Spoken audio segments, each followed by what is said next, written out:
Yo, it's your boy Dctree, and this is Dctree-Nation, the channel on YouTube that covers hoops and heroes. And today we're talking hoops. We talking the end of the Jakob era in San Antonio.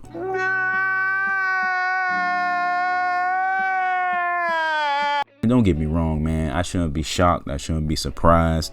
It's even a part of me that's relieved that, Pirtle did get out of this rebuilding situation. The Raptors aren't the greatest team, but they're further to the promised land, or closer to the promised land, than the Spurs currently are, man. But it just feels like, man, all the players that I've come to love on the Spurs the last few years, watching them grow, are just gone, man. We really are cleaning house.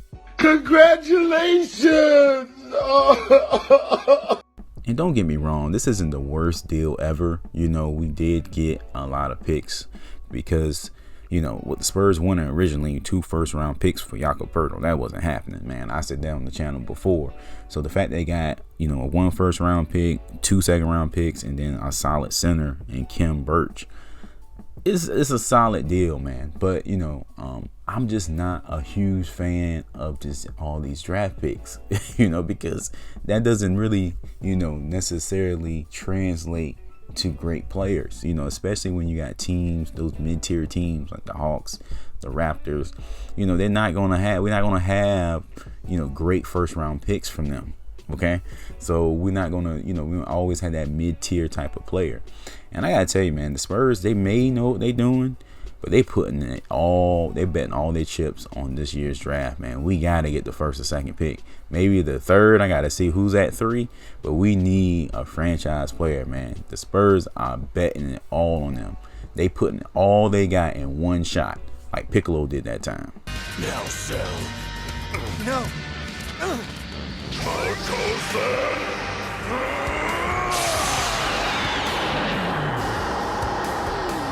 And don't get me wrong, man. It could work out, man. It could work out. It all comes down to that shot. If we land that shot, it's huge for us. Even if we get the second pick and get like Scoot Henderson or something like that, or someone like that, we are back in the game. So, they're betting it all on this draft, man. And having a lot of picks is a good thing, especially since the Spurs are pretty good at scouting, because obviously we need a replacement for Josh Primo. That was a huge hit to the franchise, man. I don't think fans realize how devastating that whole situation of his was, man. He was the future, and he motivated a lot of the moves we made. Derek White gone, DJ gone, because in the back of their minds, they're like, yo, Primo has arrived. He's on his way. So for him not to be here, that's crazy. So that does make me feel a little bit better that we got a better chance of finding a Primo replacement, seeing that we do have a lot of picks.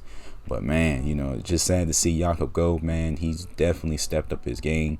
A couple seasons ago, I didn't even want him on the team. And then he came in, him and DJ went off that year, man. The pick and roll game was on point. The defense was on point. And this boy Jakob finally started throwing it down, man. So I'm sad to see him go. But I'm happy that, he gets a chance to get paid, get his coins, because he didn't resign. He didn't sign the extension with the Spurs, so he probably was on the way out. Spurs weren't going to pay nobody. You know how that go. That's a video for another day. So, farewell, Jakob, man. It's been one hell of a ride. All right, guys, that's it for this one. Check me out in the comments, and I will catch you in the next one. Bye.